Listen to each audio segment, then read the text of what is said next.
Hello दोस्तों, आप BT channel में आपका स्वागत है।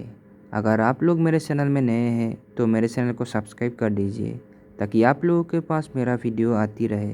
तो चलिए आज की कहानी की तरफ चलते हैं। कई साल पहले की बात है। मैं जोधपुर के एक छोटे से गांव में प्राइमरी स्कूल में अध्यापक था।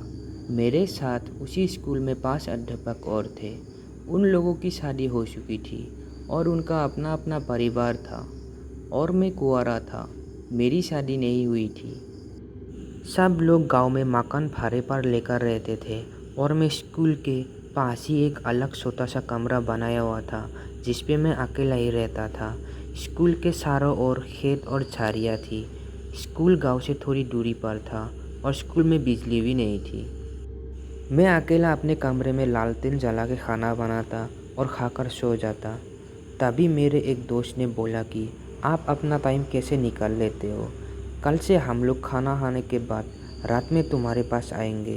तुम्हारी भी थोड़ी हंसी मजाक में टाइम पास हो जाएगा। दूसरे दिन स्कूल छुट्टी होने के बाद घर पर आकर खाना वाना खा के मेरे सभी मित्र रात के 10 बजे मेरे घर पर आ गए और हम लोग बातें करने लगे। थोड़ी रात बीत गई। तभी हमारे एक मित्र ने कहा कि यहाँ पर ना तो बिजली है और ना ही टीवी है। हम लोग बैठकर यहाँ पर क्या करेंगे। चलो आज हम लोग थोड़ी मस्ती करते हैं। दूसरे मित्र ने बोला हम अपने साथ ताश के पत्ते लाए हैं, चलो खेलते हैं। और हम लोग धीमी लालटेन को जलाकर उसके सामने बैठकर ताश खेलना चालू कर दिया। थोड़ी देर बाद गर्मी लगने लगी तो हमने सारे खिड़की को खोल दी तो अच्छी हवा आने लगी और हम लोग ताश खेलने में व्यस्त हो गए। तभी हमारे तीसरे मित्र ने बोला कि हमारे पास बीड़ी और माचिस भी है। हमारे मित्र ने सारी बीड़ी जलाई। सबने एक एक बीड़ी अपने हाथ में ले ली। तभी एक मित्र ने बोला कि अरे मुझे भी तो पिलाओ। हमने हंसकर बोला क्यों मजाक कर रहे हो, अभी तो तुमने बीड़ी अपने हाथ में ली थी। तो उसने बोला कि हमको तो दिया ही नहीं। हमको लगा कि ये मजाक कर रहा है और हमने ये बात को हंसी में डाल दी। दूसरे दिन मेरे मित्र लोग फिर मेरे घर आ गए और बीड़ी ताश के पत्ते खेलने लगे। ये सिलसिला फिर देर रात तक चलता रहा। तभी मुझे लगा कि खिड़की से कोई लंबा सा हाथ अंदर आया और मेरे बीड़ी लेकर चला गया। तब तो मानो मेरे होश उड़ गए, लेकिन उसका चेहरा हमें दिखाई नहीं दिया क्योंकि बाहर अंधेरा था और अंदर लालटेन धीमी जल रही थी। ये घटना 4-5 दिन तक मेरे साथ होती रही। तो मैंने छठे दिन जब सवेरे मेरे मित्र लोग स्कूल में पढ़ाने आए तब मैंने ये बात सबको बताई। सबने बोला हाँ मैंने भी सुना है। स्कूल के अंदर किसी अध्यापक ने किसी कारणवश जहर खाकर आत्महत्या कर ली थी और उसी की आत्मा आज भी स्कूल के आसपास भटकती रहती है। तो एक दिन मेरे मित्र ने बोला कि आज हम उससे पूछेंगे कि आप कौन हैं। क्या पता कोई आदमी भी हो सकता है और हमारी तरह वो भी रात में टाइम पास करने आते हो। हमने बोला ठीक है। रात में मेरे सारे मित्र मेरे घर आ गए। आज तो 5वां आदमी भी खिड़की से अंदर आकर बैठ गया। साथ में ताश खेला और बीड़ी भी पिया। जब खेल ख़त्म हो गया तो वो खिड़की से बाहर जाने लगा। तभी मैंने आवाज़ दी काका कल फिर से आओगे। उसने कुछ नहीं बोला। इतना सब होने के बाद उसने हमें कोई नुकसान नहीं पहुंचाया था। हमारे एक मित्र ने उसके मुंह पर टॉर्च जलाई। तभी मैंने उसका हाथ पकड़ लिया, लेकिन टॉर्च के सामने हम लोगों ने उसका चेहरा थोड़ा बहुत देख लिया था। वो काला काला आदमी, मटमैली सफ़ेद रंग की धोती और मुंह पर बहुत सारे शोषक के निशान थे। हम सब लोग बहुत डर गए। सब ने बोला चलो गाँव वालों को बताते हैं। हमने बोला नहीं, बच्चों के भविष्य का सवाल है, कोई अपने बच्चों को स्कूल में पढ़ाने के लिए नहीं भेजेगा।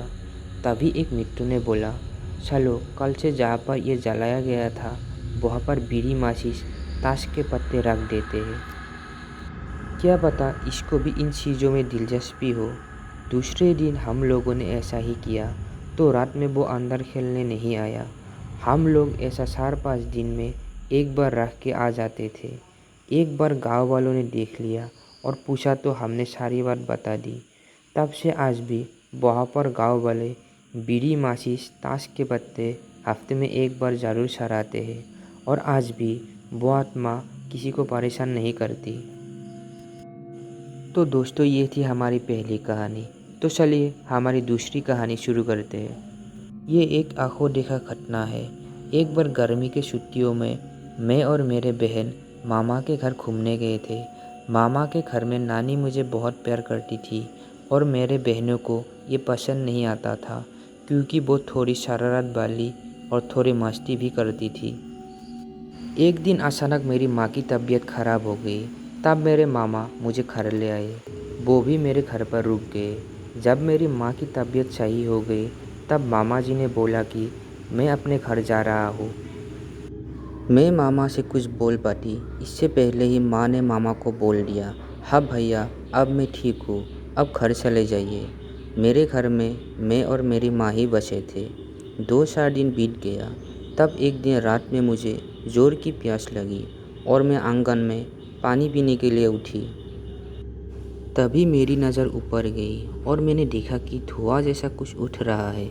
तब मैंने अपनी माँ को जगाया और माँ को बोला, माँ ऊपर देखो, ये काला काला धुआं जैसा क्या उठ रहा है। मेरी माँ समझ गई, ये मेरी सासी की आत्मा है जो मुझे लेने आई थी, क्योंकि मरने से पहले मेरे सासी ने कहा था कि मैं तुम्हारी बड़ी बेटी को छोड़ूंगी नहीं। मेरी माँ ने मुझे सुला दिया और खुद घर के पीछे बैठ कर पैर लगाया था। उसी के नीचे बैठकर रोने लगी, क्योंकि मेहंदी के पैर में हमेशा रात 11 बजे के बाद चुड़ैल, आत्मा, भूत प्रेत निवास करते हैं और उसी पे सासी की भी आत्मा रहती थी। तभी मैंने देखा कि मेरे माँ के आसपास बहुत सारी औरत बैठी हुई थी। मेरे दिमाग में कुछ ना सूझ रहा था। एक बार जब हम लोग 8वीं कक्षा में पढ़ रहे थे तो गुरुजी ने बताया था कि कभी भी भूत प्रेत या आत्मा दिखाई दे तो गायत्री मंत्र जाप करे, बजरंगबली का नाम ले तो आत्मा बहुत से डर के भाग जाएगी। उसी वक्त ये बात मुझे याद आ गई और मैंने वैसा ही किया जैसे गुरुजी ने बताया था। आज मेरी माँ और मैं सही सलामत है। लेकिन जब से मेरी माँ के साथ ऐसा हादसा हुआ था तब से माँ को थोड़ी फूलने की बीमारी और थोड़ी डरने की बीमारी हो गई और एक कमरे में बंद रहने लगी, क्योंकि बाहर अभी भी मेरी सासी की आत्मा दिखाई देती है। लोग कहते हैं कि ये असत्य है, लेकिन जिसके ऊपर बीतती है वो ही जानता है।